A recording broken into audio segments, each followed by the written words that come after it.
força que me mantém de pé tem por propósito mostrar alguns personagens bíblicos, pois quando nós olhamos para a Bíblia, nós vemos muitas pessoas ou muitos homens com algumas virtudes. Abraão, com a sua fé, nós olhamos para Davi e olhamos sua valentia e sua adoração. Sansão, a sua força. Nós olhamos para Salomão e vemos sua sabedoria, mas todos eles tinham seus pontos fracos.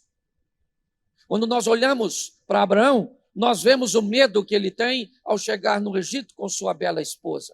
Quando nós olhamos Davi, vemos a dificuldade que ele teve, né, de se deparar com algo que não era para ele e acabar ultrapassando os limites. Quando nós olhamos Sansão, nós vemos no que ele se meteu. Nós vemos Salomão se casando com diversas mulheres e levando a idolatria para dentro do território de Israel. Então, baseado em Davi, Abraão, Sansão e Salomão, nós podemos identificar uma coisa que eu acho que já vale a pena observar. Nós também temos o nosso ponto fraco.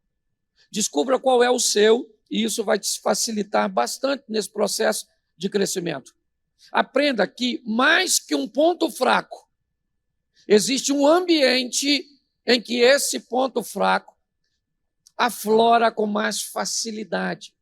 Então, mais que o ponto fraco, eu já sei onde eu sou fraco. Isso é muito importante. Mas é muito importante também você saber se existe um ambiente onde isso se manifesta ou se aflora, onde essa tentação consegue ficar maior que você. Ok? Isso pode acontecer, por exemplo, num bar. Isso pode acontecer, por exemplo, numa rede social.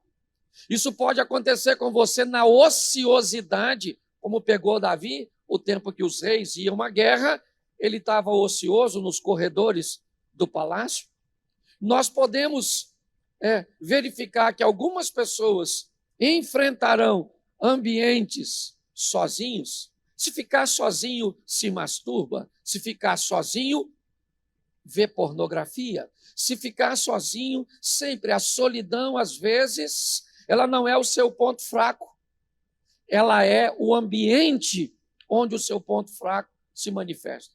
Conhecer o seu ponto fraco é importante, mas entender e fazer a leitura de onde ele se manifesta com mais facilidade também é muito importante.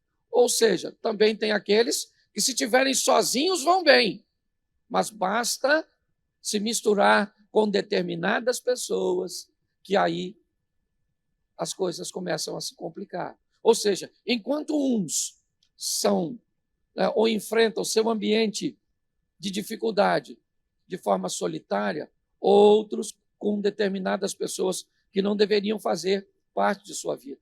Tem pessoas que vão ter problema em ambientes de rejeição, de indiferença. Onde é que a sua dificuldade ou o seu ponto fraco se manifesta? Observe isso, e isso vai te ajudar bastante. Hoje eu quero olhar um texto com vocês no segundo livro do profeta Samuel, no capítulo 12, um texto que lemos alguns dias atrás, nessa campanha dos 6 dias, e eu já falei ele para a igreja, mas hoje esse texto me saltou pela recuperação de Davi.